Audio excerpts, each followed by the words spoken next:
Naona cheko. Tabii utabasamu, maana unalia mpaka mwisho siku unaguna. Sasa kila siku nitakuwa nalia mimi, tunaonekana kama yatima na deka. Kwa hiyo inabidi wakati mwingine sasa niwe strong. Huzuni zimeanza bwana. Huzuni zimeanza kweli. Ukiangalia namna ambavyo tunatakiwa sisi tushinde kwa ushindi mnene, kwa sababu timu yetu ukitufananisha na striker na hawa Silva, si tuko juu, lakini matokeo ya mpira yametufanyia ukatili kiasi kwamba hatuna raha kwa kifupi.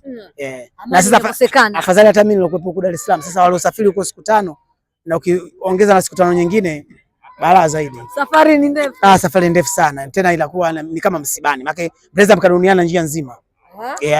Meja, leo mlikwama wapi mbele ya Silva? Tulipokwama ni kwamba hatukuwa na bahati tu, kwa sababu unaambiwa katika maisha usililie kujua, lilia bahati. Unaweza ukaona kila kitu. Unajua kuna wengine sasa hivi wamesoma sana lakini wanakuta makopo. Alafu kuna mtu amesha darasa 7 tunakuta ana drive gari. Kwa hiyo maisha wakati mwingine yanahitaji bahati. Leo hatukuwa na bahati, tumefanya kila ambacho tulikuwa tunaamini kwamba kinaweza kikatupatia matokeo, lakini mwisho wa siku matokeo hatujayapata.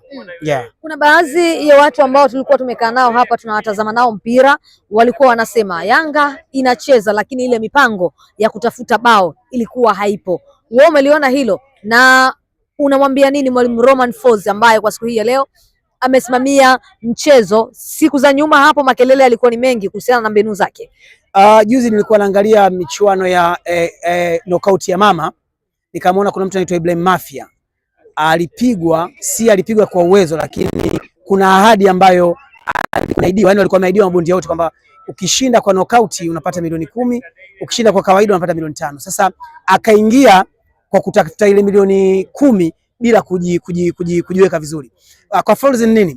Kelele zimekuwa nyingi sana. Kuna wakati mwingine mimi naamini Folz anafanya kazi akiwa ana pressure kubwa. Anataka kwanza timu ipate matokeo, alafu timu icheze vizuri. Kwa hiyo hiko ndio ambacho pengine kinatutafuna kwa sasa hivi, kwa sababu sasa hivi kelele zimekuwa nyingi. Umemkuta kwamba kocha hana furaha kwa sababu makelele na pressure nje uwanja imekuwa kubwa sana. Kwa hiyo asipoenda na kutulia zaidi, manake mwisho wa siku tunaweza tukapotea kwenye njia.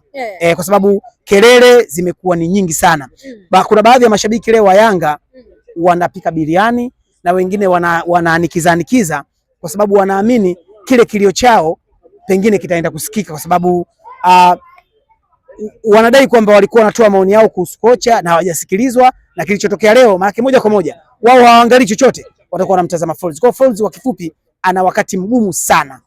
Kama akiwa ni mtu wa kusoma labda au kuangalia mitandao, anaweza pengine yeye akaanza kutangaza mapema kuondoka kabla hata klabu haijamuondoa. Unatamani?